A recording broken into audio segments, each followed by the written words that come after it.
Kalispera. Καλησπέρα. Okay, I'm here with FORG1VEN. I'm going to do a fractions interview with him.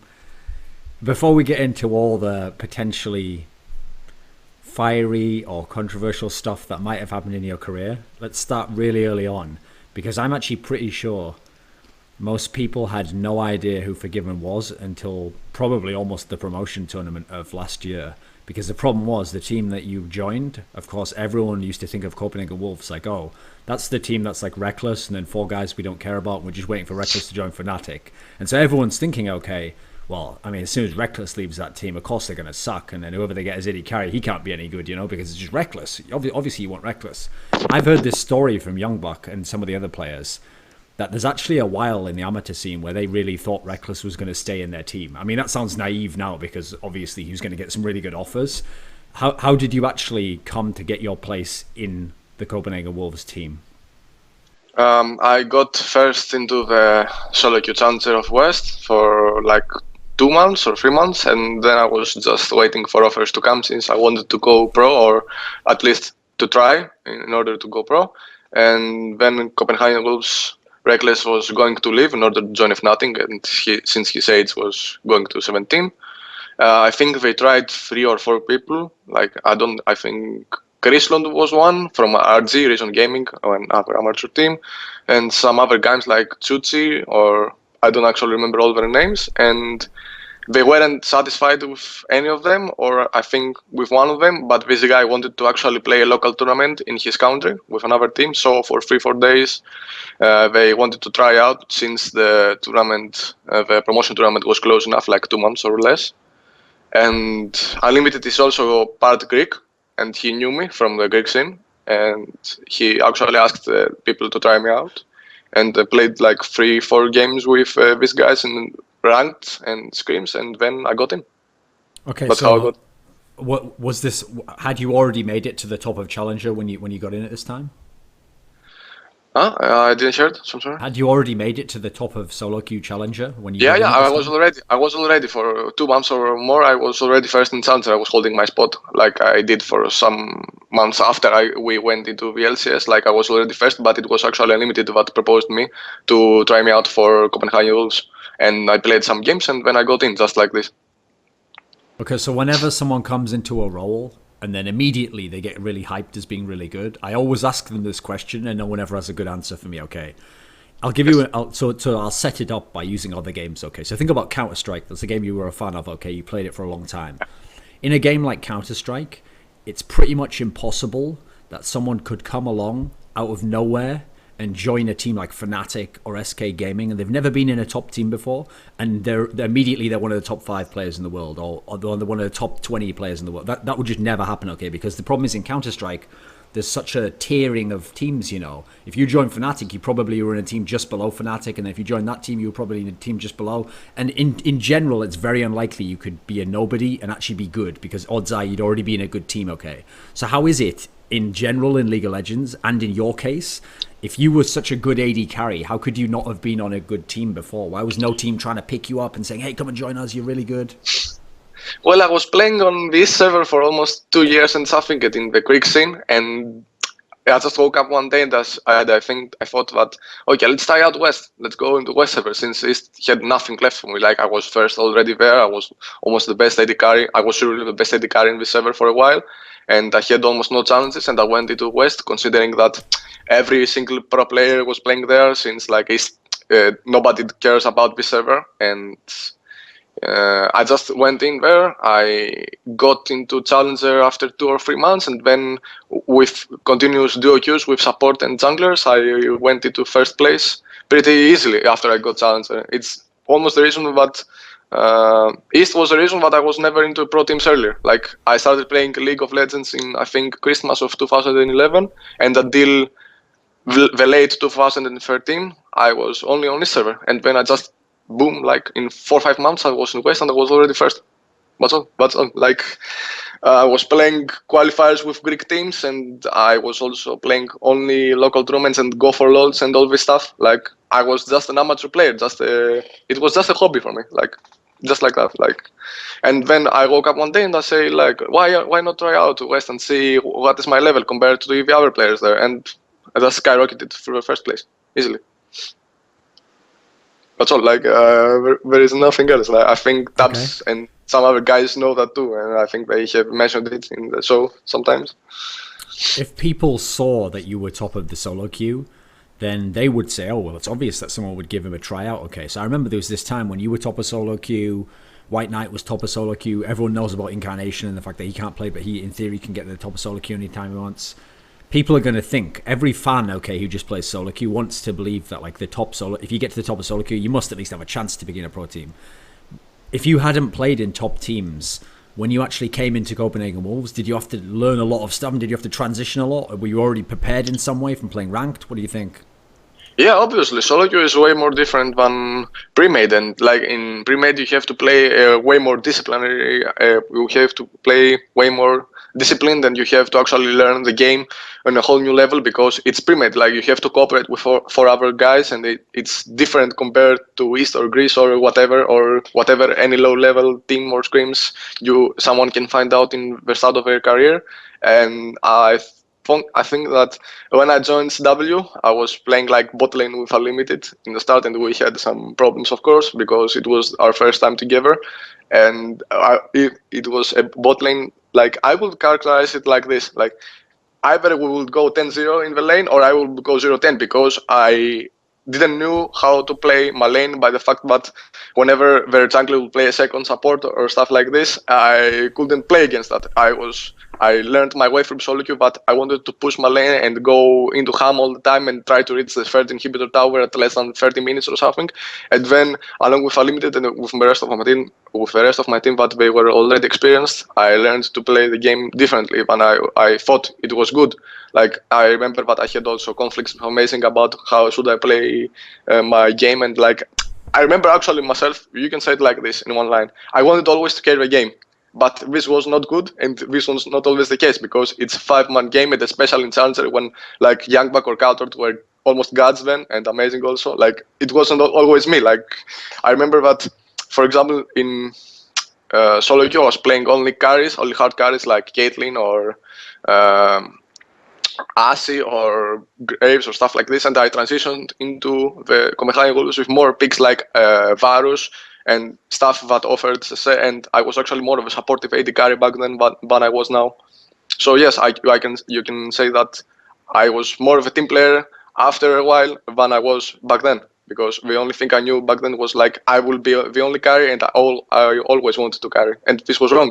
So I'm thankful to the guys that learned to me how to play. Okay, but even if you say this, okay, there's a perception in the public that goes like this. Okay, I'll preface it like this. When Rekkles used to be on Copenhagen Wolves, probably the only criticism anyone gave him was they said, like, oh, you know, sometimes he farms too much, sometimes he just wants to carry all the time because he knows he's better than that team.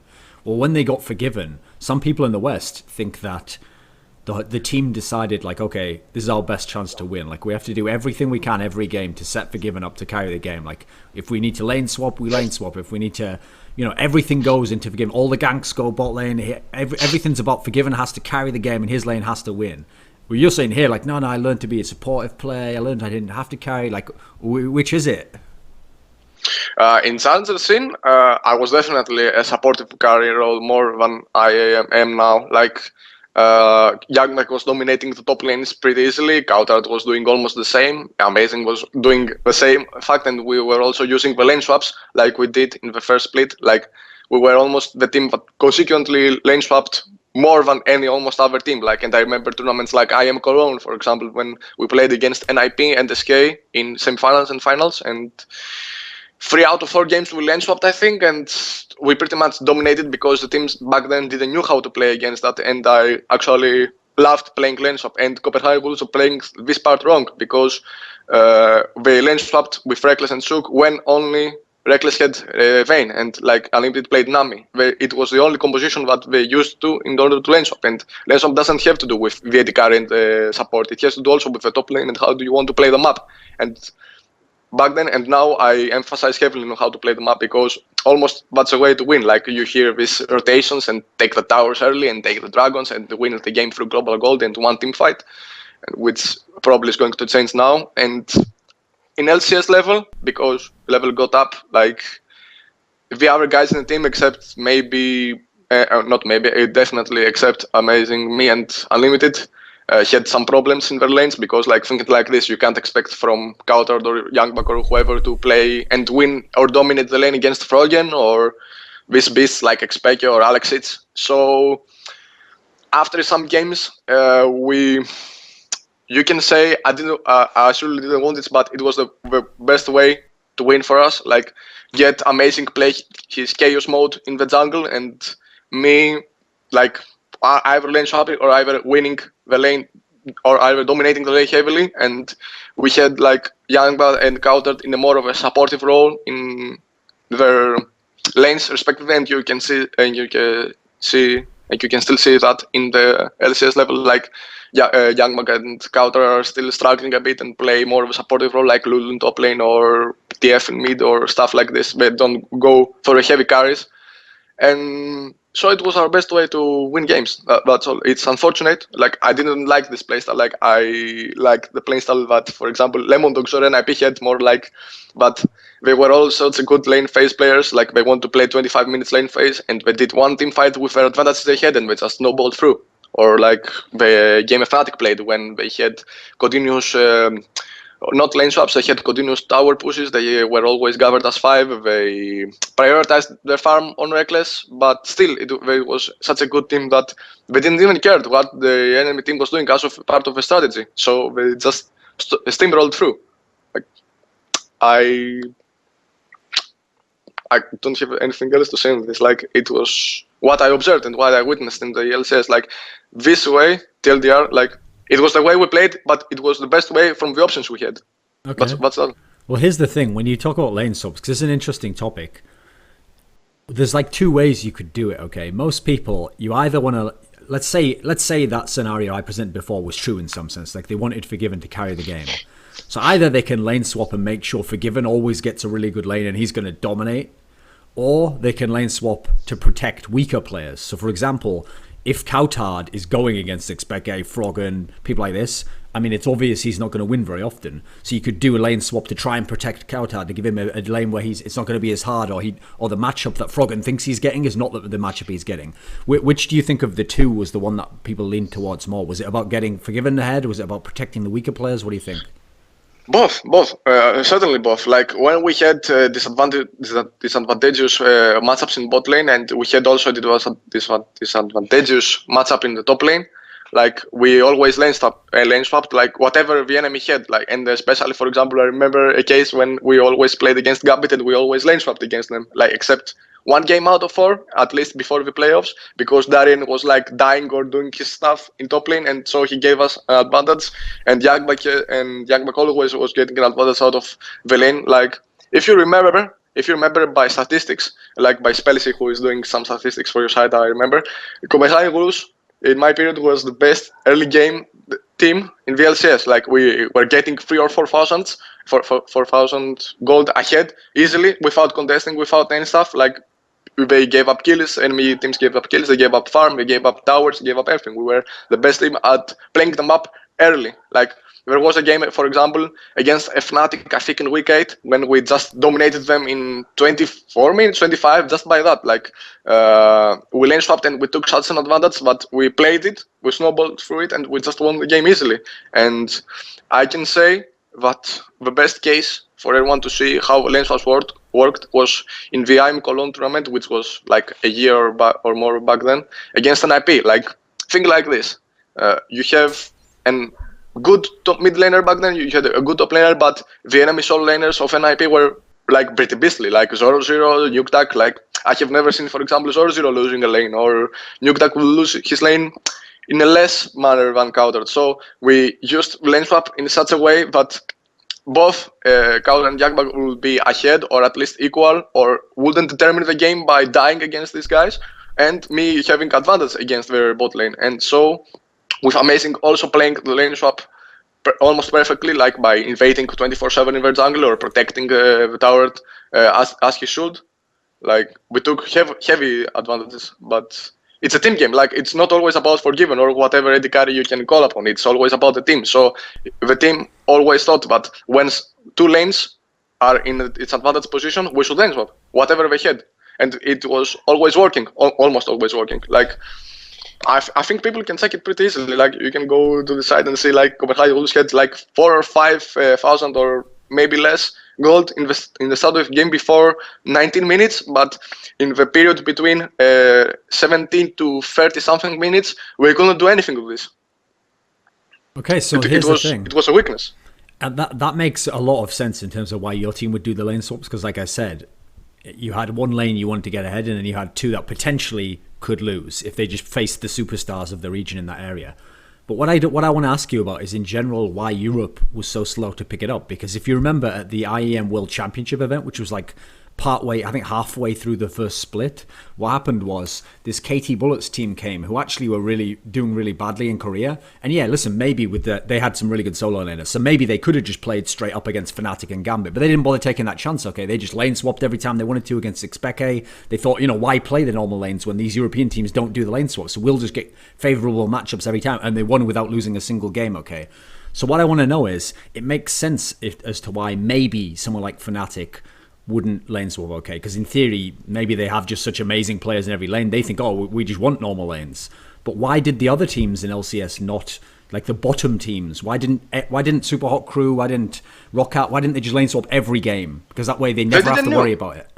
They didn't know how to play the game in this part of the map. Like, almost in back then, almost no team lane swapped, and the main reason was because the players didn't know how to. It's a bit shocking, but that's the truth. Like, we were playing scrims against almost every team then, and I was watching the games in the LCS studio and stuff, and I witnessed whatever team was doing lane swaps, and with the exception of Fnatic or us, or actually don't remember any other team being good at lane swaps. Like, they didn't know. That's a shocking truth, but that's how it is. Like, it's not about a player being weak or a player not knowing how to play this map, this part of the map and this strategy. It's a total of players not knowing how to play this big game. So by default, they had to play default lanes all the time. Okay, in that case though, how the fuck did Copenhagen Wolves find out about these lane swaps? What, you went to some old Chinese man and then you got a fortune cookie and you opened it and it said, if you're going the wrong direction in life, switch lanes? Like, what the fuck? How did you find the secret out then? For example, I will give a hint like this. Like, when I joined SW, from the solo queue, I was lane swapping a lot. Like, by no reason. Like, for example, think like this. An enemy top laner will pick Tryndamere or Singed, or a pick in top lane that is so much exposed to lane swap and the dive 3 versus 1, but he will stay out of the game for 50 to 20 minutes if you play it correctly. So this means that there will be technically 2 versus 4. And Youngbuck would never allow this to happen to himself. So we were playing 5 versus 4. By default, just by this. So and like, we will play whatever we wanted by bot lane to the top lane by lane swapping, and we will just win just like that. Like, because people didn't know how to play, and people back then, for example, didn't stay in the bushes or stayed from the trees down from the tower, so they could leech XP, or the 4 versus 0 meta was not even practicable back then. Nobody knew how to play it. So the moment I and Amazing joined, and we were loving lane swaps just for this, like, we were abusing bad top laners and you can say weaker bot lanes just by this, just because teams didn't know how to play it, and we were taking huge advantages by this. But our problem was that when we took them, we couldn't play them. And it's a bit shocking, but it happened. It happened, and there was almost no way for this to change, except if we didn't lane swap. So here's the thing, like I asked you before, like, what were the lane swaps for? Were they just to get forgiven ahead? Were they to help the others? Clearly, sometimes they would help the others. Like, for example, if you do have cowtard going against FORG1VEN, in certain matchups, there's no way you want to let him play there, because FORG1VEN's going to kill him. FORG1VEN's going to get all the farm. FORG1VEN's never going to lose the lane there. So here's the thing I want to ask about some of these other players. If we start first with Youngbuck. Youngbuck, for the first part of that split, was doing pretty well. He had some weeks where everyone was like, oh, he's pretty good. And everyone thought naively, okay, oh, maybe it's because he's like famous for playing Renekton, and like Renekton's what everyone plays now. That was like the logic people used, okay. But if he's getting to lane swap all the time, and potentially he sometimes never has to play 1v1 against Wicked, never has to play 1v1 against Soaz, these people who are amazing at that, how good actually was Youngbuck as a top laner? Were there some flaws? It sounds like from what I've seen of you post, like you've never gone totally in on this, but it sounds like you thought he was like a flawed player. Or he, in some sense, his play let the team down, or something like that.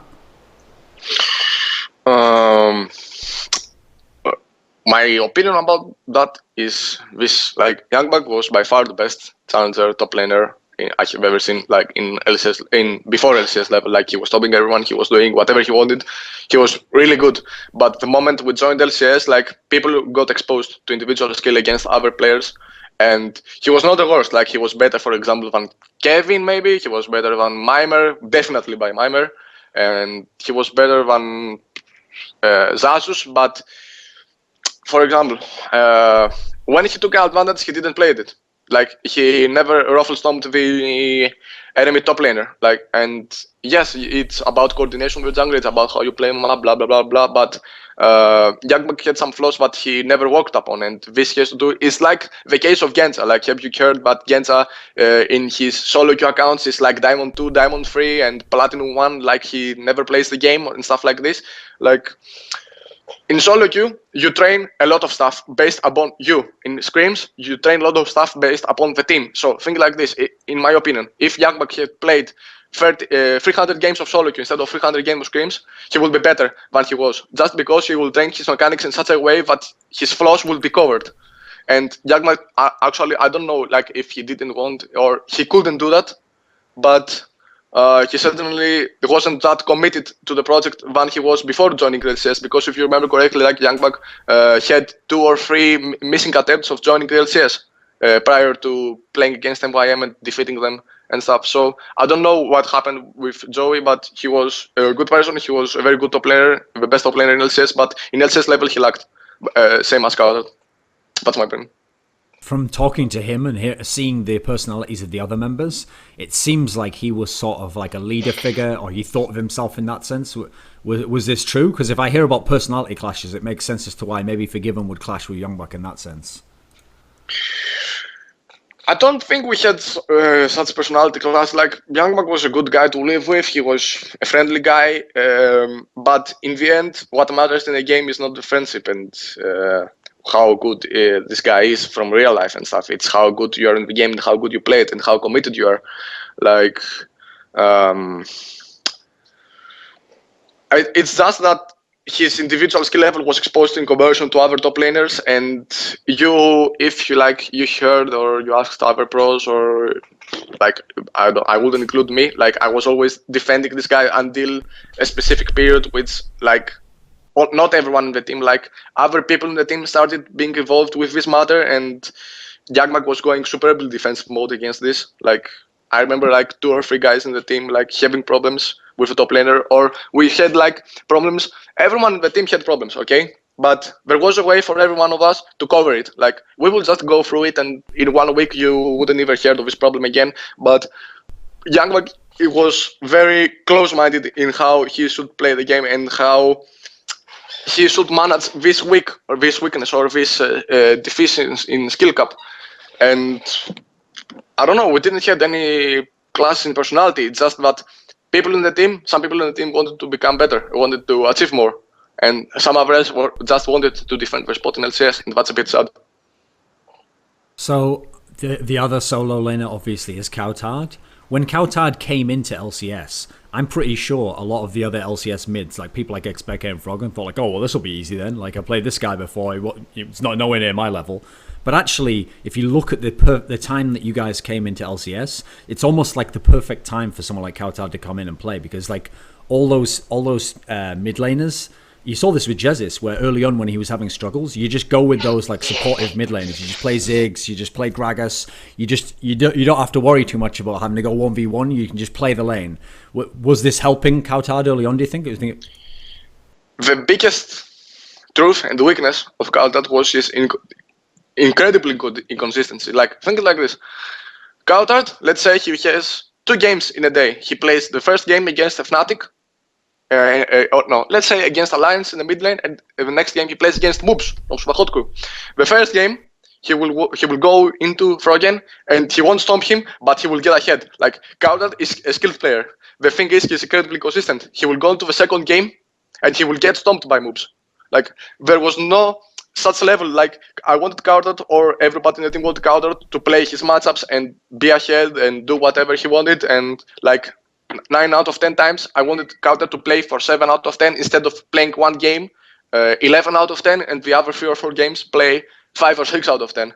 This was cowtard's most noticeable weakness, and like he managed to cover it in the later stages of the EU LCS spring split, but still like our team suffered so much from many problems, and like people suffered, including me maybe, from personal life problems. Other people suffered from individual skill weakness. Other people suffered from inconsistency. Other people suffered from how they dealt with losses and stuff in the team, and this all piled up, and it was up to the point that something had to change. And you know the story, how it happened after. Like 2 people left and 3 people stayed. Okay, but here's the thing. Okay, when you say this to me, like, okay, Youngbuck had he couldn't take advantage of when he got ahead in the top lane. Cowtard, sometimes we wanted him to play more aggressively or try and win his lane outright. Here's the thing that I'm thinking when you say that. Like, it's easy for FORG1VEN to think that if he actually is really good skill-wise, FORG1VEN is, versus his opponent. Then he can think, like, if I had an advantage, I'd make the most of it. If I have a matchup where I can win, I'll win that matchup.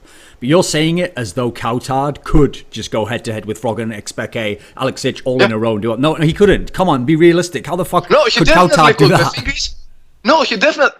I really... Like, I won't say good words for everyone if I don't believe them, but think it like this, like, cowtard could do that.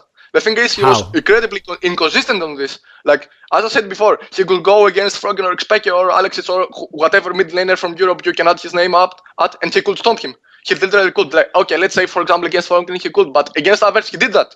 Like, if you saw games into the ULCS, he did that, and he was, like... He was good at this, but the next game or some games after, he would play against the worst mid laners in EU. Like, for example, we could say Moops back then was the worst mid laner by far from the others, and he would lose on this guy. Like, I don't know how this can happen. Like, for example, if the best players in their respective roles, like when they played against weaker opponents, they would stomp them if they had a skill matchup or a 50-50 matchup or whatever you can call it. If you provided them the situation in order to play this advantage or to play this skill matchup, like cowtard definitely could do that. The thing is, I don't know what happened to him, but like there were some games that he would stomp the other mid laners, and some other games that he will be like so behind, like for no reason. Like I remember a game, for example, against Xpeke in like a week, I don't remember which week, it was in the medium period of LCS Spring, but he was Lulu against Gragas, and cowtard was Gragas. He was 40 CS ahead, he had a level upon, he had almost tower upon Xpeke, and then he played 1v1 mid lane, and Xpeke was a level behind, and he lost it. He lost 1v1, and it was such a clumsy move by him, but it totally returned the game, for example. But he will play the next game against Alexic or whoever, and he will just stomp him just because he had his proper matchup and he was good at it. But the thing is, he was inconsistent. That's why I say to you, I don't believe cowtard is a bad player. I believe he's incredibly inconsistent. He's a player that he will play a game 11 out of 10. He will just go, you will see like, wow, where is this guy from? Like, is he from Europe? Is he from whatever? Like, he will do that. But in the next game, it will not be even close to what he did in the previous game. It's amazing how this happened, like, but it happened. It happened. Like, I have no other explanation about this. I witnessed it myself in scrims and in LCS. Like, I was playing with this team for for close to a year or maybe less. I witnessed that. I saw this. Like, I can't say something else. Like, I don't believe cowtard is a bad player. Another Youngbuck, but they have some flaws. Like, it's like you can call that it is the natural way of people of life. Like what is happening. Like, when you are good, you have some flaws. Like, everybody has flaws, right? The thing is how everyone covers them or improves them. So until a point that flaws are non-existent anymore, and people didn't want to work on them. So we were like, when we played against teams like Alliance or Gambit in playoffs or whatever, we couldn't achieve more than we could do.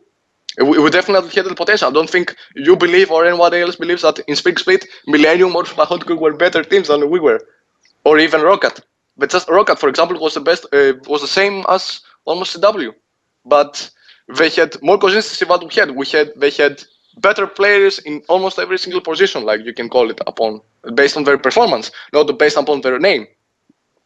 Okay, so the reason why I asked this topic and set it up this way is when you made this famous tweet that sort of said something along the lines of like, it's nice to like win my lane every time and lose the game. Essentially, it was along the lines of that. Okay, people took this to mean like, oh, FORG1VEN either thinks his teammates aren't good enough, which based on this you're not saying, or maybe he expects too much of them. Like he thinks because he can win his lane, then they can all win their lanes, and you know we can just be like fucking fnatic. Everyone just win their lanes. Oh, there we won the whole game. Or Lemon Dogs, the summer split. Everyone just wins all their lane. Oh, it's easy to play League of Legends. Did FORG1VEN ever expect too much of his teammates? I expected, but when we joined LCS and after we joined, our goal by everyone, and you can say including me, was to go top 3. Like we set a goal and we said like, guys, like we have this and we have this. Like everybody expects from everyone in order to achieve this goal to play and perform for this purpose. But people didn't. Like after a while, after some negative results came upon, and after people couldn't improve more or did their things and they start not caring about everything, like our goal was diminished. And like people who had ambitions in the team, like for example me, amazing, maybe Unlimited, but Unlimited is more of non-controversial guy on me. Like we just lost our we just became not happy. We're just not happy anymore with this. Like it was a situation that Everholded grew up in us for a long time. And if, for example, before the split we said, okay guys, our only goal is to survive a split, then there wouldn't be any problems. But everyone in the team, including the guys that had the ambition, like you can hear from Amazing or from Unlimited, like or this guy or these guys in SW, like said like when the split started and they had Woodlight and Airwax, like our goal is to go to Worlds and do this and do stuff, and now we are 2-10. Like okay, but when someone sets goals and looks up so highly, he has to perform for it, and he has to commit into this. Like when I was in Germany, I had no real life. Like I was 3.5 months, same like Amazing. Okay, like for example, some other guys had their houses in Germany, they were okay, but I was away from my family. I was away from everything. It was only me in the house. Like I was playing League of Legends for that. Like I will woke up and play 10 or more hours a day. Like I will commit all my day into this. I will search my flaws. I will do whatever I could. I was insanely motivated. I wanted to win. I wanted to do everything. But some other people like intended not to. Like, for example, I remember an instance in the team when we played Hearthstone in the first weeks, and after some people started playing Hearthstone also because I was the guy playing Hearthstone for a while, like performance started to be even more worse.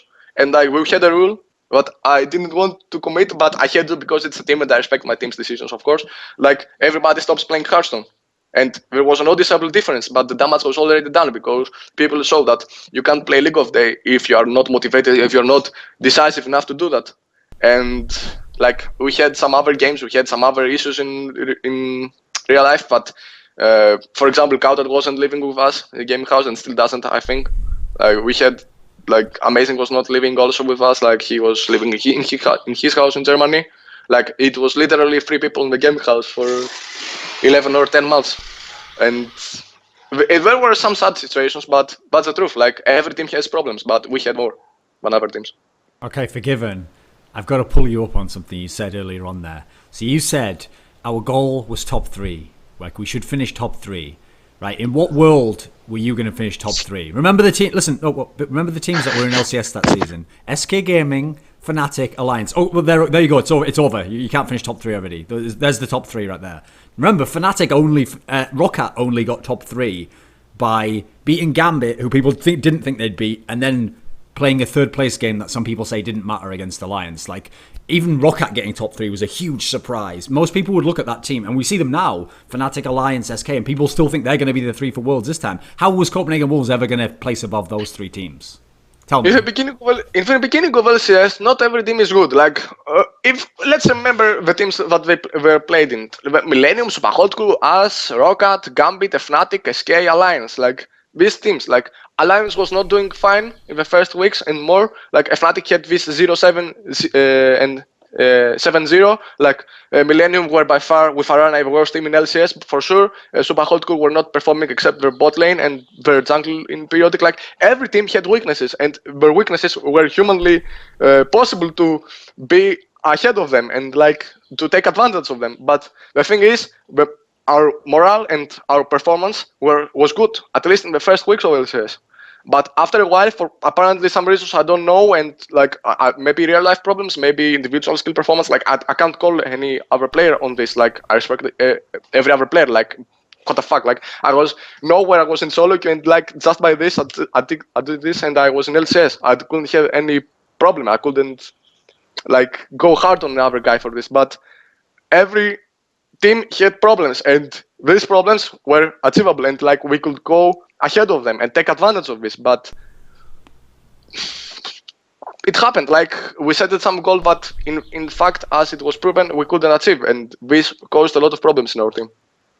Okay, like think like this, like Millennium or Hypothetical were better than CW, like or Morocco were better than CPH Wolves or SK in the start of the season, not in the end of it. Were good. Like every team was into a pile of shit, like we could call it like this. Okay, no, I agree with you, but here's the problem with that. The story you've just told me explains to me why Copenhagen Wolves finished 6th. Because I'm thinking of it this way, okay. So start of the season, a lot of these teams are a mess. SK weren't that good, Alliance were doing terribly. Fnatic had their little streak, but then they had the terrible down streak. So that period there, sort of the Fnatic down streak, was when Copenhagen Wolves was rising. They were rising, they were getting better and better. All these teams are doing badly. Copenhagen Wolves is taking advantage of it. They're winning games. Wow, they're doing so well. They're 3rd, they're 4th. But then what happens? SK Gaming gets really good. They go to the top of the league. Fnatic turns it around. They start to go to the top of the league. Even Gambit sort of gradually turned it around and went back up again. Rockat's gone to the top already. Well, who's left? There's only you. There's Super Hot Crew. There's Millennium. There's only the bad teams left that are around your level. So when the playoffs come, okay, you almost beat Alliance. That was very impressive, okay. But then you go into the last match, and most people, okay, maybe you could have played Roccat there. Maybe if Gambit had done what they were supposed to do and beaten Roccat, you could have played Roccat there. Maybe you could have beaten Roccat and you could have come 5th, okay? 5th is okay. But I can't see, based on this logic, how the teams got better, like you've even said, and how the worst teams were never going to go anywhere. How were you ever going to come better than 5th? Like in the real world, 6th is reasonable for where you were in the league, and 5th is probably the best you could have expected, right? Yeah, but USS is a league that everybody beats anyone, and like we had 5 or 6 wins in a row in some period, and we really believed. Yeah, I think I can guess which period it was. It was probably in the middle, right, when all those teams were bad, like I said.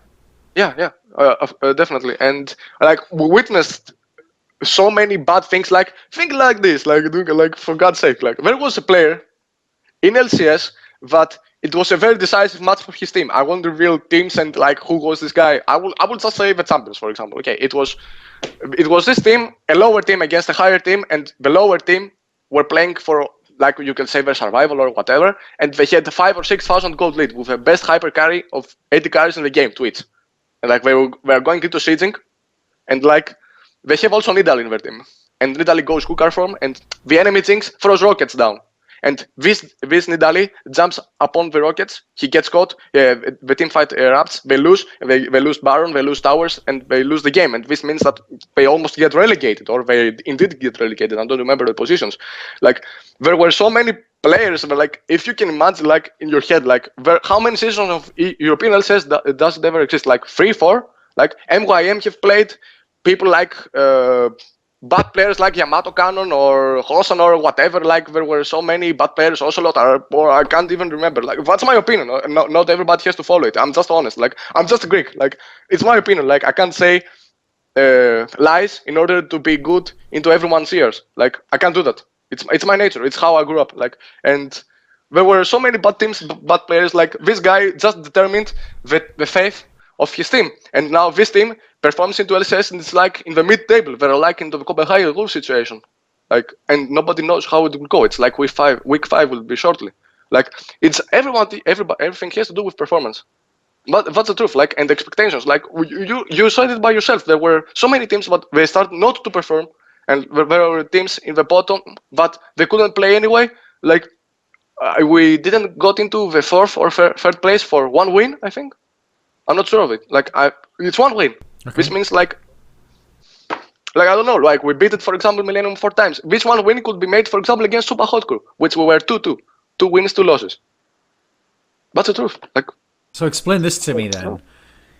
Most people think of FORG1VEN as like this super rager, and he even rages against his own pro teammates. You know, it's one. Listen, Nuke Dog, maybe he rages against people in solo queue, but in his own team, he seems like he likes those guys. Okay, if FORG1VEN's such a super rager, then how, on the other hand, is he now trying to argue with me about how Youngbuck and cowtard were really good, who everyone in the world would be like, who aren't on their team would just be like, no, I don't think they're that good. Like,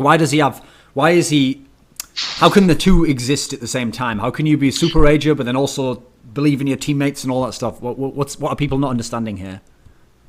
Well, I think like I was at least, and you can say like I am, like it's democracy, everyone has his opinion. Like in solo queue, I definitely rage. I let some steam off.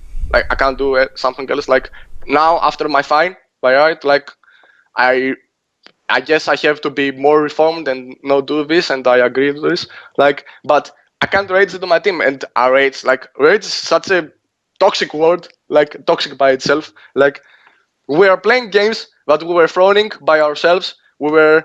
We had so many problems in our team, but we're piling up. Like, nobody gave a shit about how to improve them and what should happen in the team and how we should be a good European LCS team, not a team that would end up in 6th, 7th, 8th place. Nobody gives a fuck about these teams, right? Like, who cares? Like, okay, and we had ambitions by ourselves. Like, we even set a goal to be top 3 or go first or I don't know, whatever, like our goal was. And, like, I certainly raged in solo queue, but not in premates, because the moment you rage in premates, the team is done.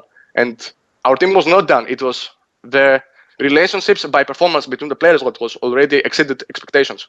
That's how it is. Like, for example, we reached a level into the last promotion series against Denial when like people in the team were talking, and I think I wasn't the problem. I was actually the guy that confronted this and made this problem disappear 2 or 3 days before the actual promotion series against Denial, which has to do with the own survival of the team and the players. Like, what else? Like, when you want problems to disappear, you actually confront them and you make them disappear by the fact that you actually solve them. Like, people just let it be. Like, I don't know, we had problems with girlfriends, we had problems with performance, we had problems with the house, we had problems with performance, as I said, we had problems with people not being in the game house. There were so many stuff packed up that it wasn't exceedable anymore. Like, I personally, I couldn't stand this. I was 1 year to the team. In Challenger, we were undefeatable. There was a target, there was a goal. People were performing, people were committed into this. And like, we go into LCS, and some people just stay and just want to play in LCS. They just don't want to do anything. They had no ambitions. Otherwise they couldn't perform. Like, think like this, like the two most ambitional players, like the players that had the most ambition in the team. Where are they now? Like, I am into Greece, in nowhere, basically, and Amazing just got lucky and went into TSM. At least for me, and I left the team. I sacrificed financial income, I sacrificed my reputation, like, I sacrificed the fact that I could play in front of 200,000 people like every week. I sacrificed like a lot of stuff just because to feel good with myself and to feel good with what our team was and what it is and what it could offer to me. There was nothing for me left there, and so did for Amazing, and so did almost for some other players, but they chose not to leave the team. From what you're describing here, if you just said nothing and you just stayed in Copenhagen Wolves, you'd be in Copenhagen Wolves this split. You'd be playing AD carry.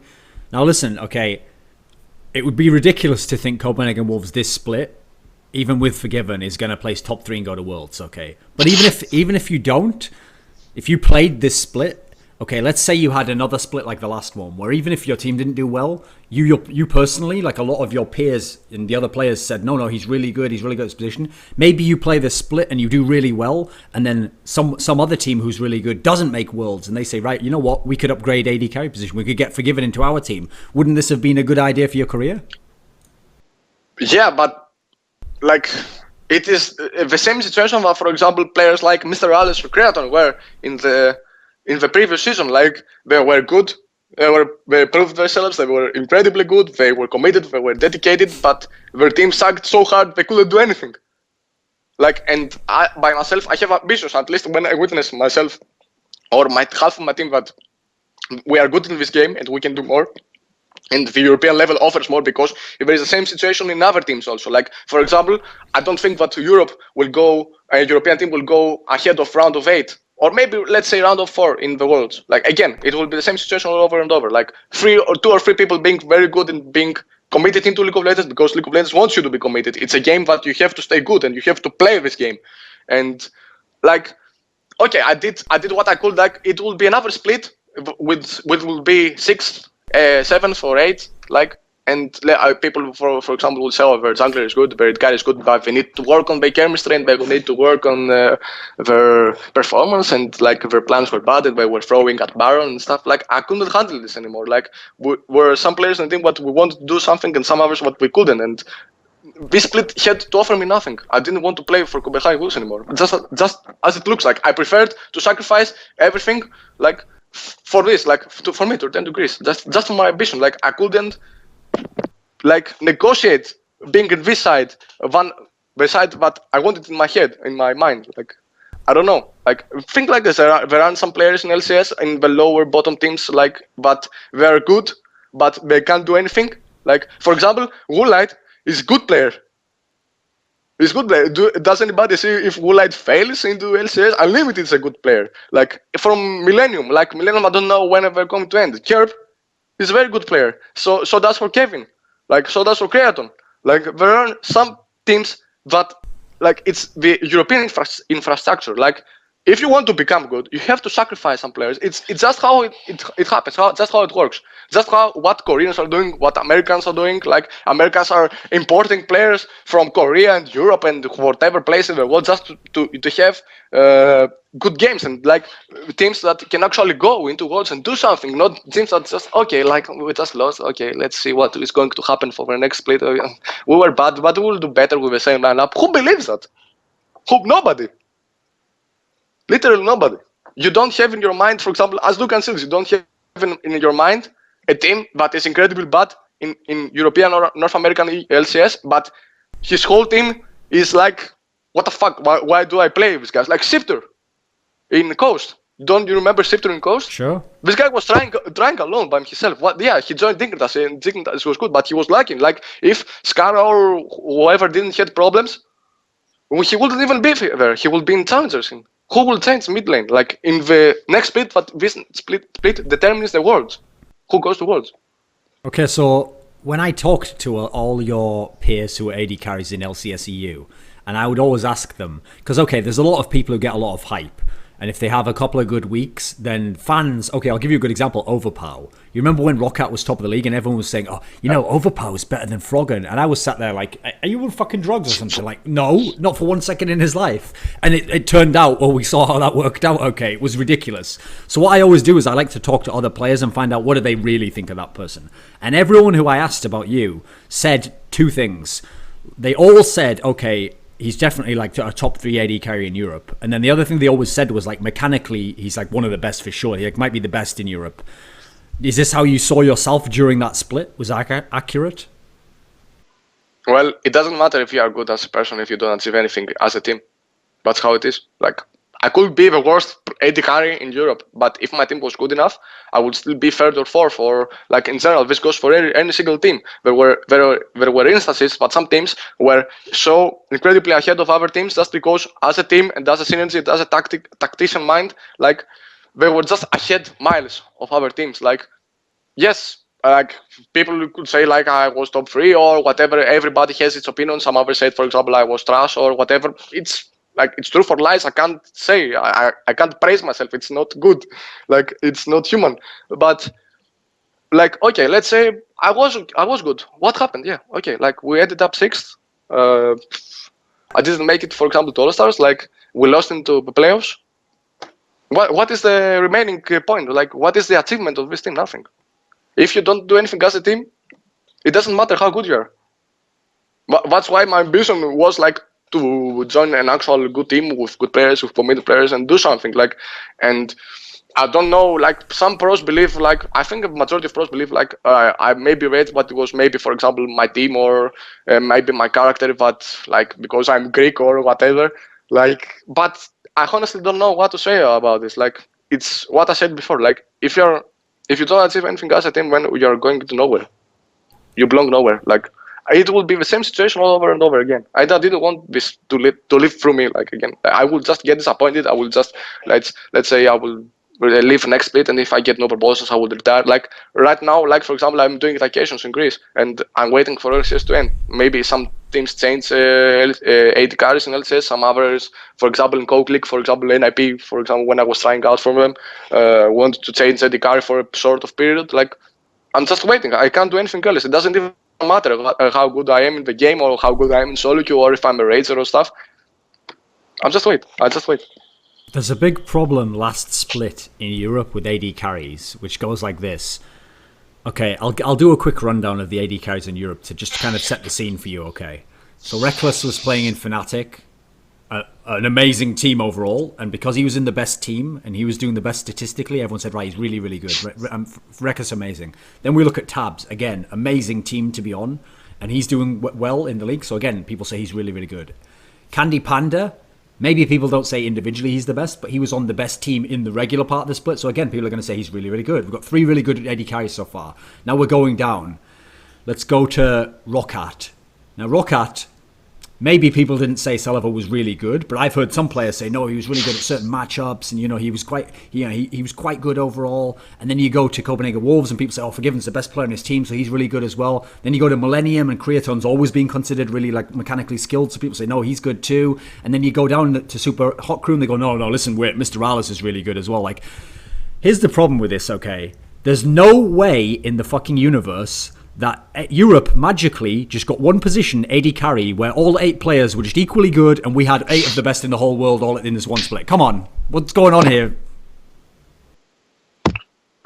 In the split I played, at least, I think the good actual players in AD carries were MrRallez, Rekkles, CandyPanda, and another guy which I forget, Tabzz. like Genja and Tabzz, yeah, correctly. The other guys were non-existent, like Genja. Yeah, you just named like 4 out of the 8 there, and you're one of the other 4, so that's 5 out of 8 just really, really good AD carries. All like, equally skilled. Yeah, no, certainly not. Like Rekkles, like Tabzz, CandyPanda, MrRallez, all did their job in their teams. The other guys never did. The other guys were just some guys that played AD carry. Okay. But just some games they were good enough. Some other games they were like fucking bad and we get owned by the other guys. Like I myself also, like us, Rekkles or MrRallez, we everybody had some games that we were losing. And we were getting stomped or whatever. But the thing is, you play 28 fucking games. You can't be this guy that keeps his team behind. Like some time in your head, in everybody's mind, like you have to wake up someday and say, what the fuck? Why do I keep my team behind? Why am I so fucking bad? I have to do something. I can't let other people like judge me just for being bad and because I have a team enough. Like what the fuck? Like when I joined the LCS, I never wanted anybody to judge me and say like, okay, FORG1VEN, like a bad player, like okay, his team, he's carrying him, like said, like I wanted to improve. I had ambitions. I wanted to do something. What did the other guys do? Some other guys are not even fucking playing the game, and they're just staying into their teams just because the level is strange. Like I can't even describe it. Like Copenhagen Wolves against Denial, 4 or 5 people in this promotion game were Diamond 2 and less. Does anybody understand this? This is supposed to be LCS, League of Legends Championship Series. This is supposed to be the best level a person can achieve and a team can achieve. And there is in this fucking part of the game there are 4 or 5 people Diamond 2 and less, which means that they suck. Are we even anticipating what is happening in general in European LCS? European LCS was 10 times better than North American, and now like people don't even see European LCS compared to North America, because North America actually the people behind the teams and the players by themselves want to improve, want to do something, want to offer, like Duncan Sills or whoever wants to see the game, like okay, I will log in tomorrow and I will see that too, because there are some players what I want to, and the teams are actually playing as a team. They're not playing a solo queue in a pre-made. That's what my truth. Like I played, for example, like I played against almost every AD carry, like both in European LCS and outside of it. Like the only 4 good players I witnessed in the region were them, like Tabzz, MrRallez, CandyPanda, Rekkles. The others are non-existent, for at least for me. Like okay, very good, like okay, very good for challenges. Like Okay, That's my honest opinion. So then, if we take these ones that you mentioned here, so it was Tabzz, CandyPanda, Rekkles, and who was the other one? Who was the fourth? MrRallez. So these were the four you just listed. Okay. You made the perfect point there for me to bring you up on, which is you said they were all doing their job in their team. Now that's a very good point there to make, because you didn't say what job. Now in a company, I have one guy and his job is he's the janitor, okay? He has to sweep the floors, and if he doesn't sweep the floors, the office is going to be dirty, and then maybe I trip over a banana peel and I don't do my job, and then someone comes in and sees the office is dirty and they don't give us a big deal. It's important that he sweeps the floor, okay? But this other guy, his job is he's the CEO. He has to run the whole company. If he doesn't do that, we're all fucked. Everyone loses their job. Then there's a different guy. His job is he's in marketing. He has to like sell the company. You can see that these are all jobs that everyone has to do their job, but they're all different. Like one's harder. One's maybe requires just like a different skill set. One maybe requires just doing what people say. Of these four players, these were all just equally good. Like put it this way. Here's how I'll do it for you, FORG1VEN. If I take you and I take you out of Europe, and I take you over to Korea with me, and I'm going to show you in Korea the players, and we're not even going to look at AD carry, okay? We're going to look at mid lane. And I tell you, look, FORG1VEN, let's look at the best mid laners in Korea. So we're going to go, okay, we've got Dade, we've got Faker, we've got Goong. You see how good these players are? You're not going to tell me, you know what? I think they're all equally good. I think they all just do their job in their team. You'd probably tell me like Dade's are the best right now. Goong had a pretty good period. Faker's maybe fallen off a bit. You'd be able to rate them. You'd be able to see the differences between them. But you're telling me there's like 4 AD carries and you're all just amazing. Is AD carry just like the easiest position in the world? They're not equal between them. They're not equal between them. I said that they are doing their job for their teams as for their teams. Like, for example, SKR is a way more different team than Hypothetical, or at least it was. Like, we can't compare, like, think it like this. So give me this then. What jobs are they doing? Would, for example, Creaton do the same job as CandyPanda SK? Do you really believe that? Or, like, would Genja do the same job as Rekkles in fnatic? No, so tell me what their jobs are then. What makes them different? It's obvious. For example, like, MrRallez, like, he was winning his bot lane 24/7, for example. He's for example, like MrRallez was by far the most difficult player I played against in AD carries in the ULCS, at least in lane phase. And this guy, like, because he understood what his team was, he wanted to achieve his maximum potential. What I mean by that is like he will go into a team fight and he will do whatever he could in order to win team fight. This doesn't mean that he would have to finish with 0-0-28 KDA. Like, I mean, like 0 kills, 0 deaths, 28 assists. Like, this guy tried to win, and this means that he understood that in order to win, sometimes you have to go as an AD carry, not in front of a battle, but you have to sacrifice yourself in order to win sometimes. Like, some other guys don't even do that. They just play for the KDA. They just want to be good and go into the social media or whatever and like join to ewloresports.com and say, okay, I'm very good. Like, I have like 18 kills and 20 deaths. Oh, wow, I'm a very good player, like best player Africa and stuff. Like, I just say, like, at least from what I witnessed, like, I don't know what these other guys have to say for me, or what are, like, for example, what happened if, for example, CellAver joined Alliance in the place of Tabzz. Do you really think, for example, that CellAver will do the same job as Tabzz did in Alliance? Actually, Tabzz is, for example, this split is carrying more than FORG1VEN. At least in these games. In this game. So what were the jobs of the others then? What was CandyPanda's job? What was Tabzz' job? CandyPanda was not to lose his lane, like, and to synergize with and rate it in when, for example, Svenskeren would come bot lane and take the kills and like pressure them up. Like, CandyPanda had almost like a job to play them up, and then a team fight would come. CandyPanda would never die and would be a formidable force in this fight. Like, he will just put out damage. He will do whatever he could. Like, for example, Rekkles would stay behind in a fnatic. He will do all the damage he could, and he would never die. And he will take as much farm as he could, and he will be just the same. Like, he will try. All these guys try to be the best players in a team fight role, and like. They will try to play with their team and do stuff. Like, for example, Tabzz had more of a strange role in Alliance, same as like as Rallis and Hypothetical. They will try to win their lane and then like play a hyper carry. I don't know which will do same in a team fight. Like, it.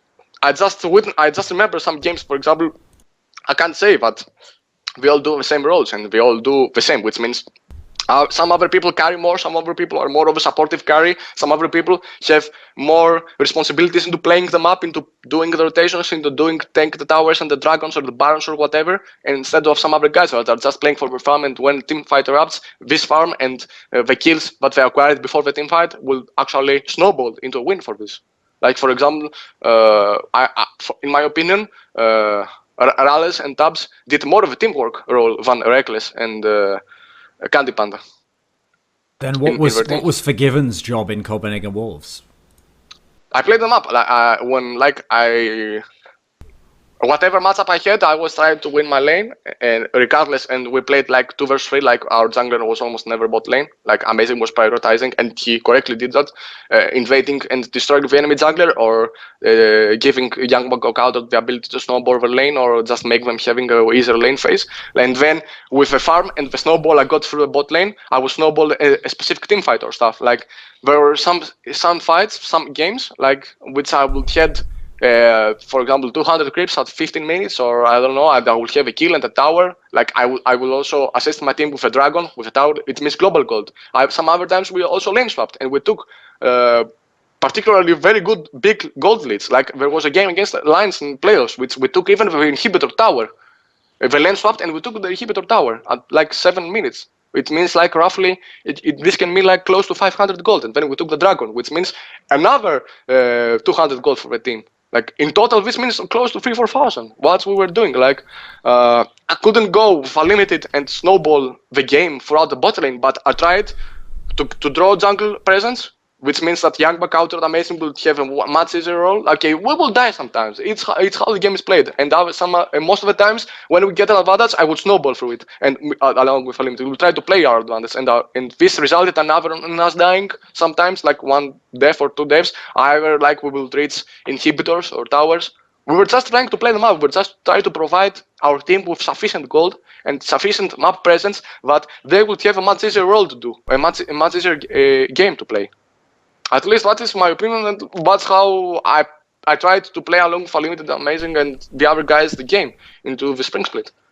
We were a team. When fnatic was on the 7-0 run at the beginning of the split, and their bot lane had that insane like KDA where like they hadn't died for a whole bunch of games and they had some ridiculous number, even when they went on the losing streak, everyone still really highly rated Rekkles because his playing style means that even if he lose, he's not necessarily going to die. He's still going to get a lot of kills. His playing style's kind of set up to be like that. Okay, it's very safe. It's very like efficient. So as a result, since fnatic finished top at the end of the split, people are going to say, okay, well, Rekkles is the best Western AD carry. Like he's our perfect AD carry. Like if we take him, we can put him against Imp, we can put him against Name, we can put him against Uzi, we can put him against everyone else in the world, and maybe Europe has someone who can compare. Was he actually at that level? Oh, I think Rekkles was at least top 3. For sure, and for his age, like people don't even think that this guy is 17 years old. Like me or CandyPanda or some other guys, we are 22, 23 years old, and we are going more as of age. Like this guy has insane potential. Like he can surely become the best player in the world. The thing is, right now he's not definitely for his role, and I don't think like Rekkles has mechanical problems or having. It's his mindset that keeps him behind in terms of him improving, and like. Someday, an AD carry or whatever lane, like FORG1VEN or whoever, has to wake up and say, like, okay, like from now on, I will never lose my lane, and I will become the best player in the world in my position.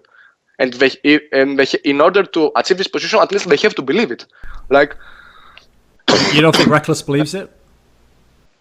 Right now, no. But I think it's his age. Like he's 17. He's 5 years younger. Like. This guy surely he maybe is some kind of Uzi. Like someday, like in the worlds, like we have to wait and see like what is going to happen in the worlds, because I surely think fnatic will qualify for it. We have to wait and see like what is going to happen. Like Rekkles plays, I don't know, the game for 3 years, maybe less. At some point, everybody has to improve and to seek their potential in order to ensure that they have a future in the game. Like the moment you think that you are stationary in the game and you don't have anything else to improve, you're done from the game. The game will leave you. Like you will have no future. Like, but Rekkles has future, and he's incredibly good player. The only thing that keeps Rekkles behind from doing his own thing, and from becoming the best AD carry in the world is his mindset. And I think he can also say that. Because, like, you can say in its position in LCS, people were familiar with the others. And, like, I was friends with Rekkles, I was friends with Tabzz and other people. Like, and I don't say that my friendship clouds my judgment for Rekkles or whoever, but I surely think he has the potential. And at least his capability now is top 2 or top 3 for sure. In sci-fi television shows, they often have a theme, okay, where maybe a guy wakes up one day and he's a woman. Suddenly he's a woman and he has to just live his life out. And only he knows inside his mind that he used to be a man, but now he's a woman. Or maybe he wakes up and he's someone totally different. Like he lives in Russia and suddenly people are speaking Russian to him and I thought I was in America. So I'm going to do something similar here, okay. FORG1VEN goes to sleep tonight and he wakes up tomorrow and it's the beginning of the spring split. And he goes up to, he thinks like, okay, spring split starting, I'll get ready to go down to the studio and play. And as he goes over to the mirror, he looks in the mirror and there's like this young, like blonde Swedish boy facing him. Oh my God, I'm Rekkles. And he realizes he's actually Rekkles. But inside your mind, you're still FORG1VEN. You've still got all FORG1VEN skills. They don't know it. They think you're Rekkles. If you then go to the studio and you start playing with fnatic for the rest of the split, what would happen if FORG1VEN was in fnatic? Like, I mean, listen, if you don't need anyone jungle to come the bottom, you just win your lane every time. Fnatic's just going to dominate everyone in the whole league, right? They've got the best mid lane, one of the best, they've got one of the best top laners. They've got everything, right? You're just going to dominate the whole league. I can't answer to this because... No, give me a hypothetical. What do you think might happen in this alternate universe? If you ask, for example, about Gambit instead of Fnatic, I will certainly say Gambit would have improved vastly. By far. But for example, Fnatic, Rekkles, and I respect these people and I really think they're good. So I don't think like they would improve. And if I say otherwise, I will get like flamed or criticized or bashed for it. Like, and I don't even believe that. So okay, let's do the same thing then. Let's do that then. Let's switch it to Gambit. So again, so you wake up and you're like, whoa, wait a minute. I thought I shaved there. No, I've just got one eyebrow. And you are Genja at this point. Well, I mean, you almost do actually. You could actually be Genja. So you wake up and you're Genja suddenly. You're playing with Edward. This bot lane would be Beast, right? Yeah, sure.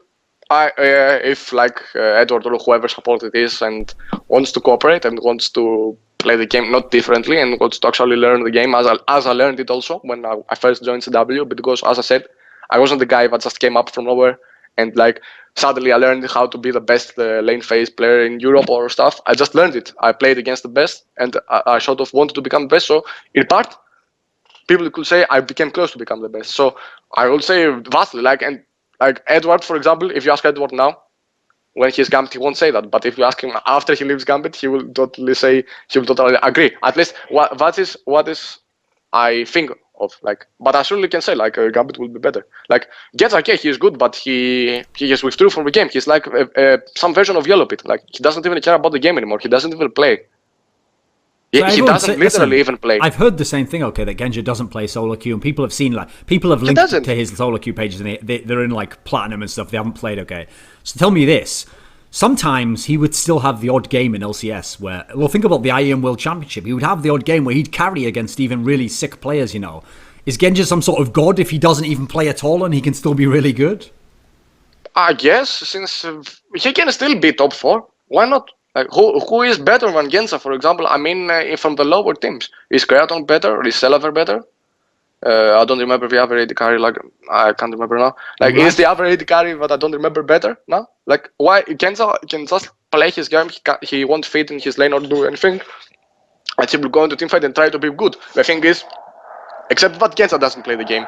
He does this uncalled and questionable builds like without Last Whisper when the enemy stacks Thornmail, Tabby, Sunfire, Run Twins and stuff. And how are you supposed to do damage in the game if you don't even build properly? Like, when I started playing the game in season 2.5, like, do you remember when it was this meta that Wrinkles, Lantern and Phantom Dancer was the meta for the AD carries? That was Genja. That was Genja, yeah. Like, he found out something new, and in this time he was the best. Like, I don't remember in Europe at least an AD carry being better than Genja back then. The thing is, the moment you leave the game, as I said before, the moment you start not caring about the game, and you're not committing hours and you're not playing properly, the game will leave you. Like, if Genja continued and found his motivation to play, he will be at least top 2 and top 3.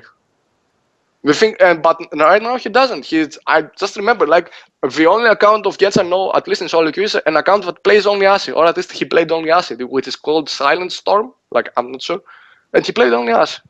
If anybody goes on his maps, he will be something like sort of Diamond 2 or Platinum 1. He doesn't even care about the game anymore. He doesn't play it. He's just a professional doing his job without giving proper hours to his job. But he can do it.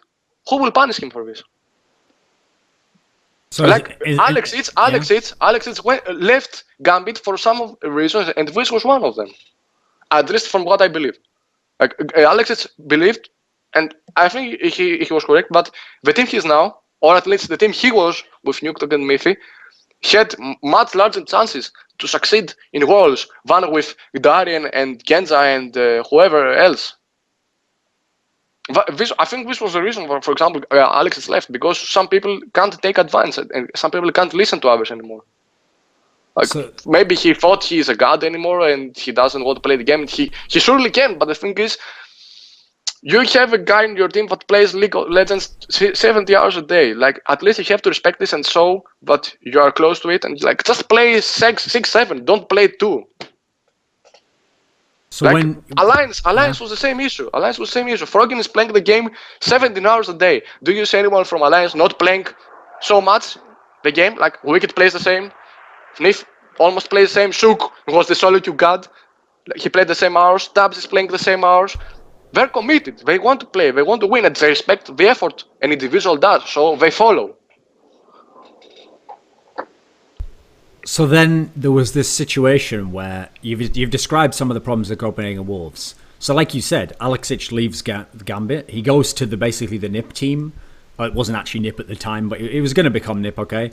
And they make this lineup where Alexic top lane, Youngbuck, Mithy, Ku was the jungler, and originally the AD carry was going to be FORG1VEN. Now I'm sure you've heard this bullshit story that like, oh no, basically my boy Mithy just told everyone on Twitter like, oh sorry guys, the reason why FORG1VEN wasn't in the team is because we actually had to have 3 of the last 5 to get the coke spot. Like, you know, that's the reason why. Like, that can't be true, because then they wouldn't have even wasted time trying you out for the team, right? What happened with this team that would have been NiP? Why wasn't FORG1VEN on this team now? It was partly the truth, but well then why even waste time trying you? Why not just have freeze from day one? No, don't let me speak. Okay. Don't let me speak. As I said, it was partly the truth. Partly means it's not totally, but the rest of it is that they just wanted to freeze instead of me. It's as simple as it seems. The moment I left CW, I just tried out 1 or 2 days or some more, like a week before. So like the team could actually get up into the ladder. We played like close to 20 games or stuff, and they just wanted to freeze instead of me. It's as simple as it seems. It's esports. Everybody, not ditch everybody. I expected to be an IP lineup, but I wasn't. But it's respectable.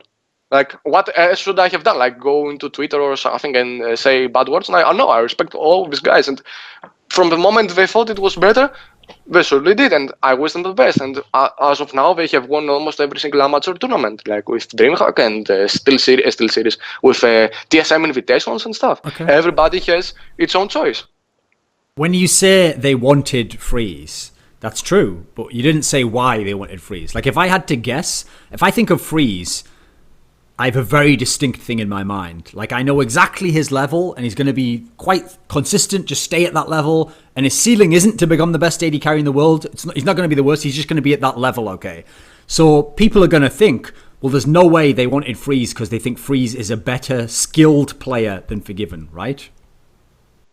I don't know. I don't know what is on the other guys' minds, like Mithy or Alexic or Youngbuck or whoever. They just thought that after trying me out, and as I said, I can't criticize or judge it. It's esports. Like, from one moment to another, you can be nowhere from anywhere. Like, so they just thought that after some games, Freeze maybe is more skilled, or I don't know, maybe he's more of a guy that follows the others' brains than I do, for example. Like, I don't know. I can't find a reason, but they have succeeded in this, and I wish them the best. It's esports, and I really wish an IP, for example, Alex, goes into promotions against Gambit or whoever and stops them. Okay, that's the truth. That's how it is. Well, the public, I'll just tell you how the public think. The public think what happened was FORG1VEN got a chance to be on NiP, and he played some scrims, and he raged at people in the scrims, or he had an argument with someone after a scrim, and then they were like, you know what, we can't have this guy in our team. No, this type of stuff is just stuff that is been written out to hurt me or stuff. Like, do you even think that, for example, other guys in the team will have a problem calling me out in social media?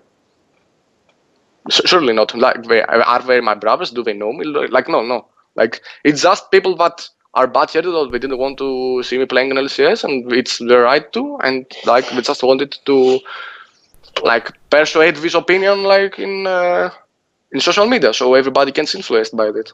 Like if people, I almost surely never raced because I didn't know these guys. Also, like it's first 1-2 days I play with them, and I surely couldn't do that, and I would never do that. So it's just that some people wanted to alter this opinion. Like instead of like Freeze was chosen instead of FORG1VEN, like FORG1VEN was this rager, blah blah blah blah, but and so Freeze had to return back. At least that's what I witnessed. Like if you can ask these guys, and you can surely ask these guys in one of your reflections. I'm really interested to see what they will answer.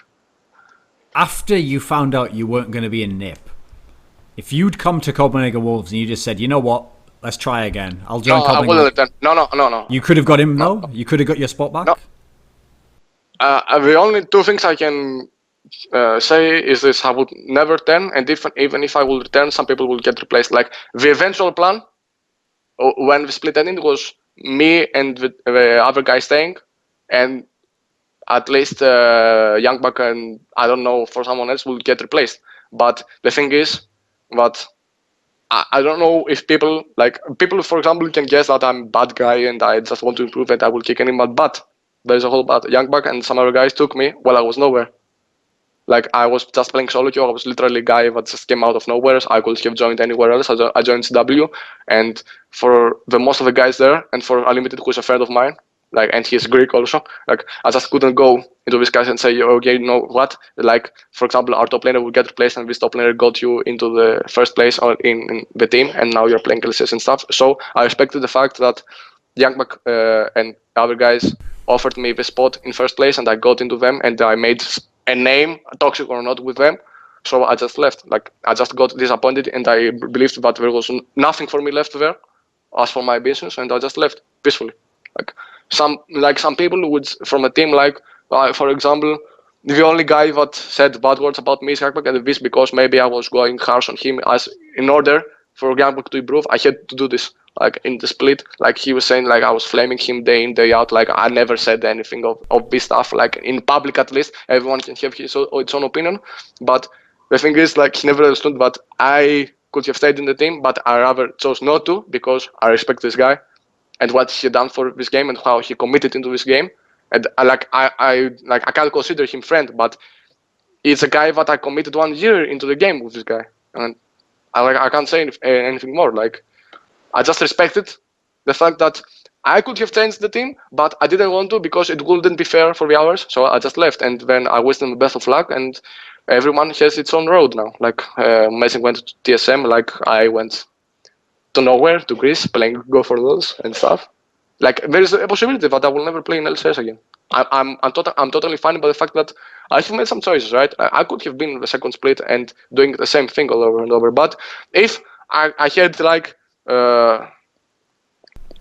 an opportunity to join an actual good team that could actually provide the fact that we could go for first or second or third place, I would done this again 24/7, no problem.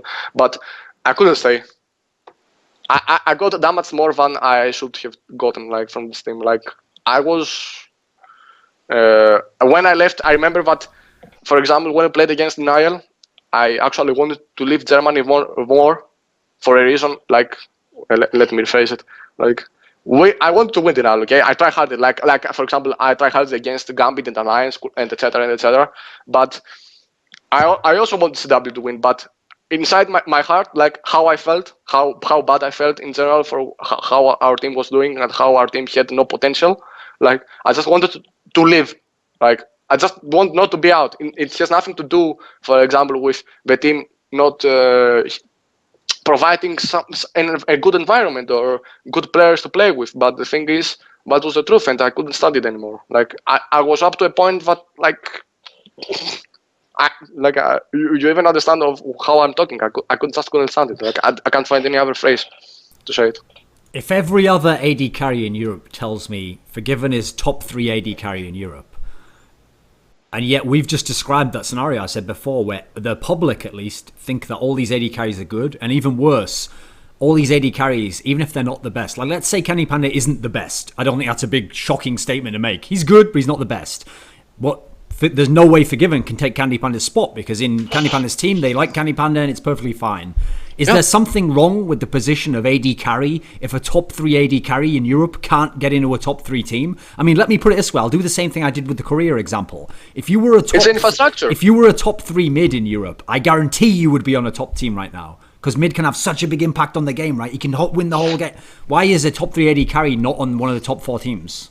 As I said an hour before, it's an infrastructure.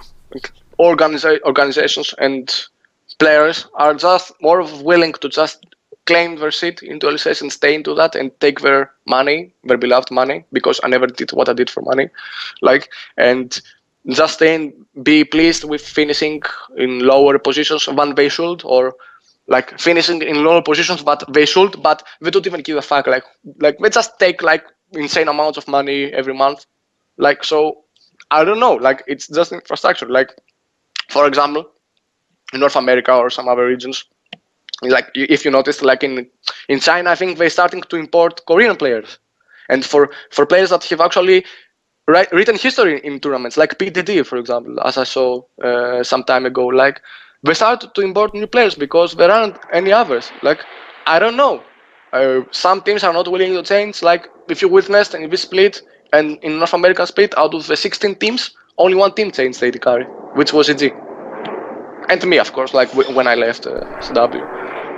But that's why, as I said before, there is a possibility I never play into LCS again. But I'm totally fine with it since I made my choices. But it's how the game is. Doesn't that say something about the position of AD carry, though? Let me put it this way. When FORG1VEN had that awesome split, one of the ways I could tell he was the best wasn't just that he won all those games and he played really well. I could look and I could see, look how many champions he's played. Plays all these champions and he can win all of them. I remember when Faker had that winter split that he won undefeated. He played 5 to 6 champions and a whole bunch of times. You can see, look how incredibly diverse these players can be. Then I look at FORG1VEN in that split, and you played 4 champions, and one of them you barely played was Ezreal. The others was just Lucian, Jinx, Caitlyn. Just play those 3 every single time. And then I look at Sivir. Sivir's just playing Caitlyn, Lucian. I look at other players, they're just playing these same champions over and over.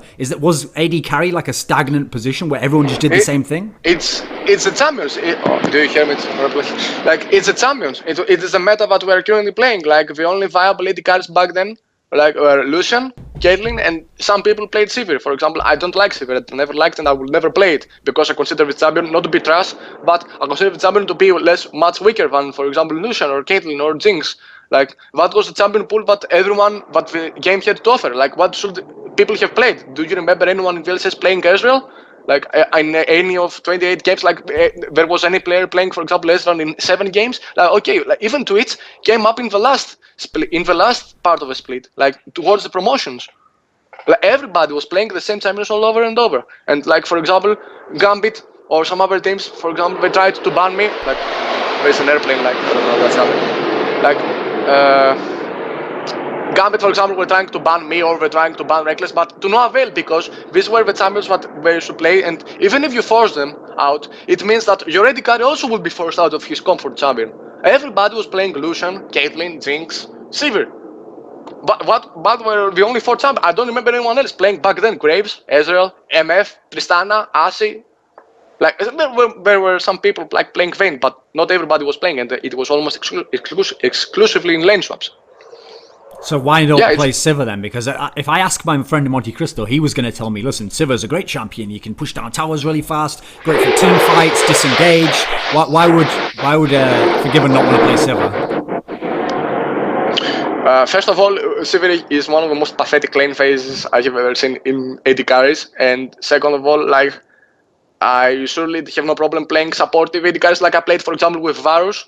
But for example, Sivir is good. It's it offers this utility by its ultimate and stuff, but it has weak lane phase. It's not the best in lane swaps. It has not the best anyway, mid game.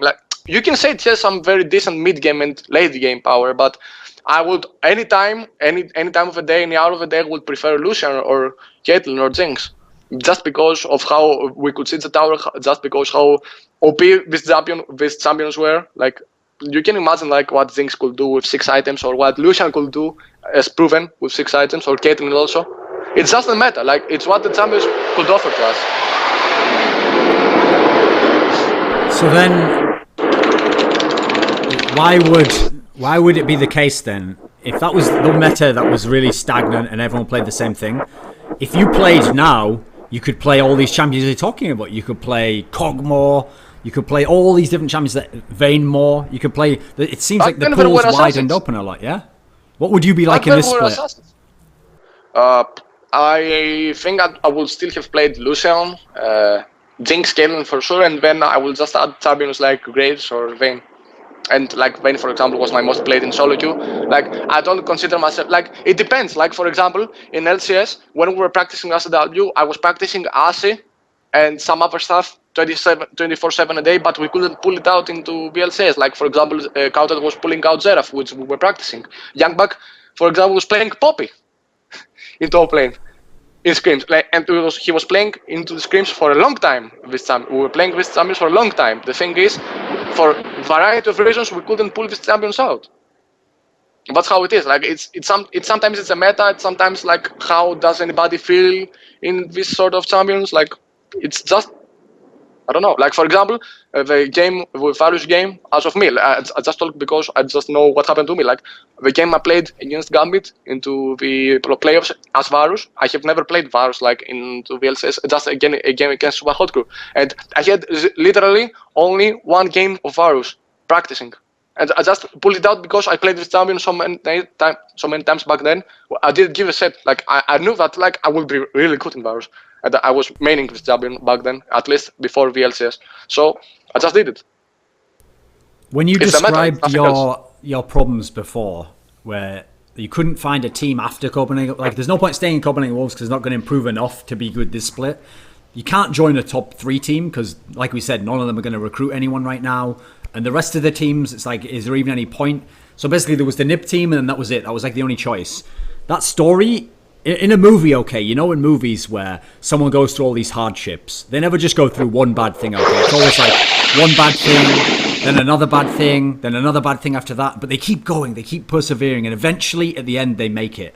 Like, your story there sucks. That movie would be fucking terrible. Like, 20 minutes in, we've done the Copenhagen Wolves part, then you try to join NiP, and that doesn't work, and you're like...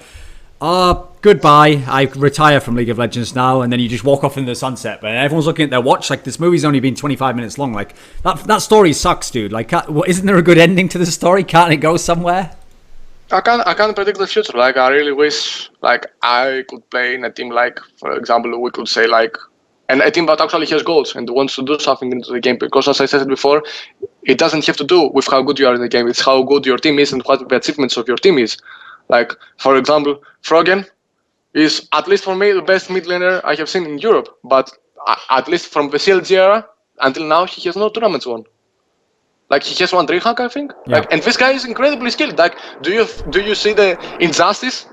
Sure. I don't say it's injustice for me. I have done some mistakes. Like, for example, people can call what I'm toxic or stuff. The only thing I just want to do is win. I just wanted my team to be good and like to achieve goals or to do anything that the team wanted to. The thing is, in Copenhagen, I couldn't do that, and I couldn't pull myself in the mediocrity that existed, like in the low level. For example, what I mean by that is like the most ambitional players like left the team. Like, and I really wish, for example, I don't know, it's the most logical thing is I will never play into LCS again. I still haven't retired, but for example, if the next LCS arrives, which I think in December, and I don't have a good team, at least until then, I will retire for sure. Like, this game has to offer me something as I offer to this game. Like, I play solo queue, I play this, I play in privates, I do all this set stuff just to stay good in the game, and people see that like I still play and I still improve and I am still devoted to this. But if nothing happens, why should I continue playing the game? Okay, but I heard this story before, though, FORG1VEN. There used to be a young man called puszu, and he got a chance to play in this team called fnatic, okay? He came top 4 at Worlds. And so what he thought was, since I can't be in fnatic, which is the really good team that got top 4 at Worlds, I still want to play in LCS, though. So what I'll do is I'll sit around, and I'll wait for that offer to come. I want SK to offer me. I want Gambit to offer me. And guess what? No one did. He could have joined... Can I say something? Could have joined a bad team, but he couldn't, okay? So wasn't that a bad idea from him? No, the thing, what puszu did wrong is that when he left the fnatic, he had proposals from LCS teams. I didn't. Like, Okay. for example, puszu could have joined CW, Korean Wolves, for sure. He could have joined Alternate. He could have joined, I don't remember, like maybe SK.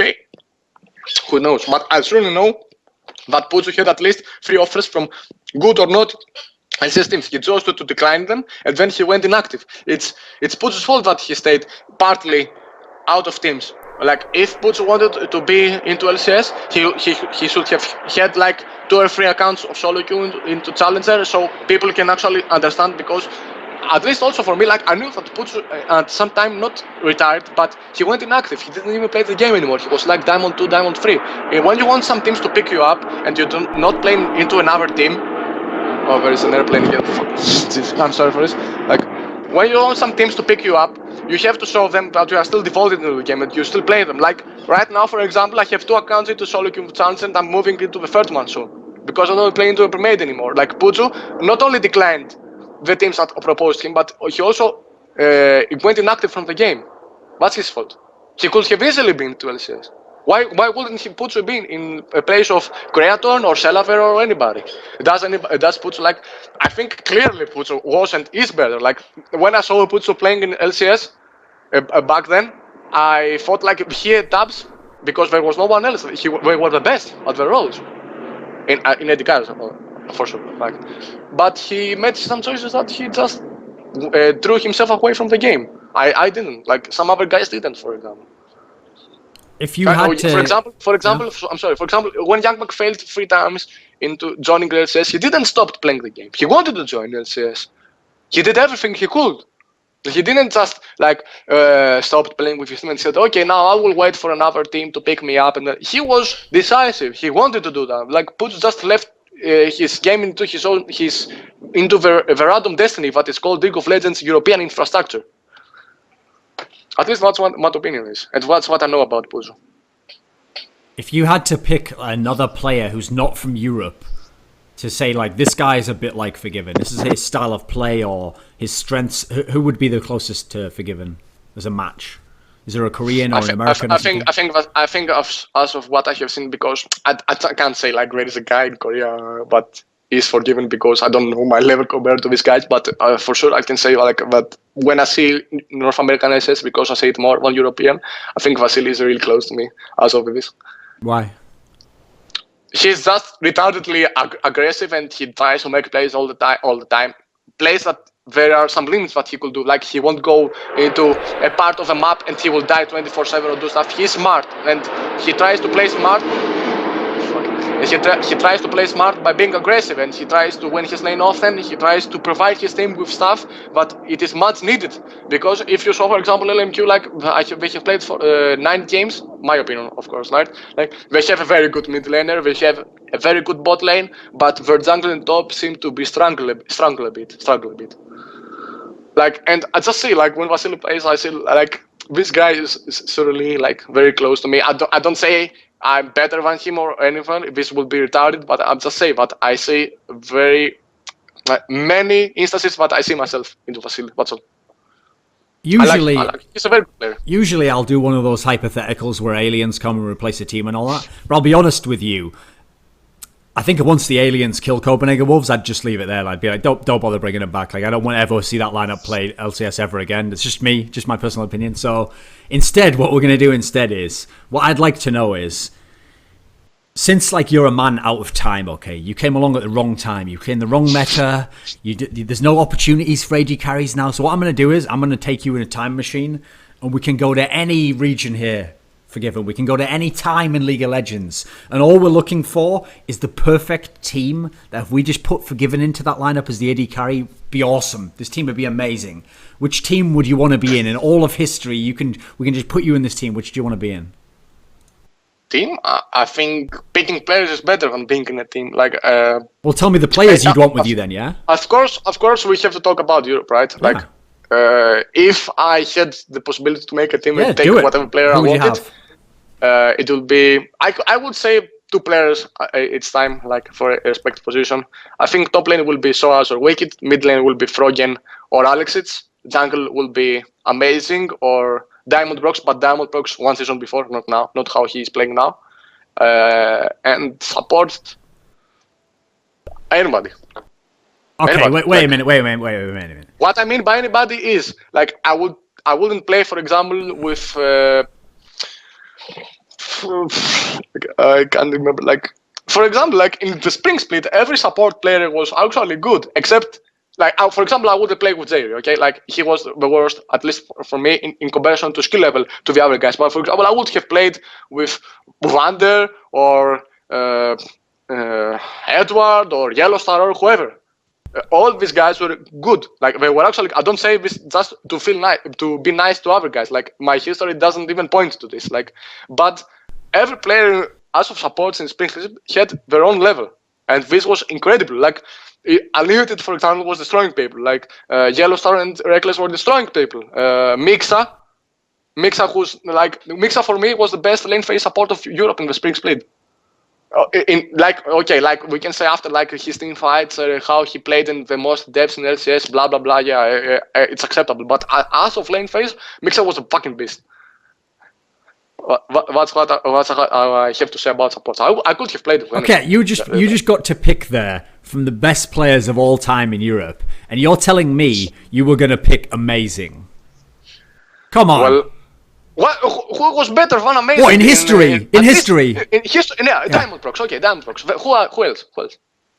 Are you having a laugh? Okay, Svenskeren maybe. Okay, Svenskeren. After Svenskeren, who? Is that it? Morden from Giants or Mokate from MYM? Who? Like, just point me a guy. Amazing's like, better than Cyanide. Definitely, 100%. Amazing's better than Jankos. He played at least 200% better than Amazing's better than Jankos. Yes. He's just the second best jungler in the history of Europe, yeah? Not second best jungler in history, but in compared to others, his performance and his ambitions and his individual level was incredibly good. Like, how does the second best? I would compare Amazing to Svenskeren and Diamond Prox only. Okay, so how does this incredible jungler go over to NA where they don't even have that many beast junglers and get completely banned out of a game, pick Volibear and look like a fool? It happens.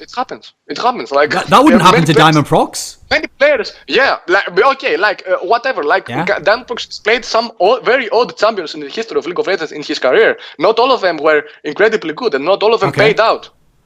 I remember some games what they played against us, for example, with Volibear, and he was nowhere. He did nothing. But for example, if he took Listen or whatever, yeah, he would be really good. Not every player has to suffer from champion pool at some point. Every single player, even FORG1VEN, even like Doublelift, even every single player will suffer at some point. It's obvious. It's how the game is. Like you can't play 10 champions in the same level. Every single player almost plays 3 or 4 champions at a very top level, and the other champions are the ones that he needs to practice at some point in order to get them up in the top level of the other champions. Like, for example, yeah, Messi will get banned out. No, he got banned out. No point. But at some point, this won't happen, and then we will see who is better. Okay. I'm really looking forward to see, like, for example, how Messi will play against Meteos and against Dexter. Dexter, sure.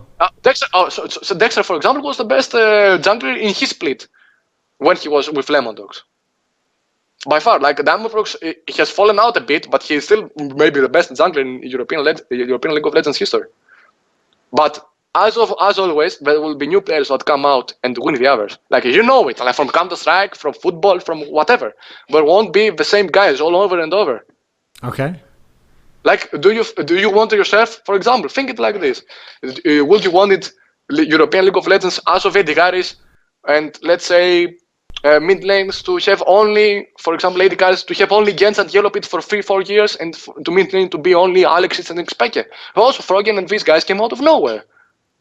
Sure. They were all from solo queue. Would you really want, specific players for specific positions all the time, all the year? The game has to be refreshed. New players have to come at some point. That's how competition works. Okay, so to close things up, do you have any final words, some message to people, someone you want to thank? Not really. I would say not really. Just I was I don't know of my choices and stuff. I was thankful that I played in LCS. But, I accept my fate and stuff. But I would like to see myself into an team that will be top 1 to 2, top 3. Like, I would even want myself to be fucking bust and to be fucking destroyed by anyone else. So, because how I work with, like, what I work with is my confidence. Like, if you hear this interview, like, you can say I said some things that were odd and stuff, but it's up to my confidence. Like, the moment I go into a game and I feel that the enemy AD carry or the enemy support or the enemy team is better, I will just play bad. I will just lose. Like, everything in every single game has to do with confidence. Like, I just don't know. Like, I just hope, like, for example, in the spring split, the next spring split, I will be in with a good team. If not, goodbye. That's how it is. Like, I don't like go into people and say, like, okay, if you don't take me, like, I will be out. But I can't wait 6 and 7 months. Like, I have a life here. Like, I even postponed my army duty, and my father went in pension as I was missing. Like, there were so many stuff that happened when I was missing from Greece, and like, I was like, okay, what the fuck? If I want to be somewhere that I don't know the other guys and I want to commit and to become the best, something has to be in return. I can't be always the guy that gives and never takes back. Ευχαριστώ. Me too. Και εγώ ευχαριστώ πολύ.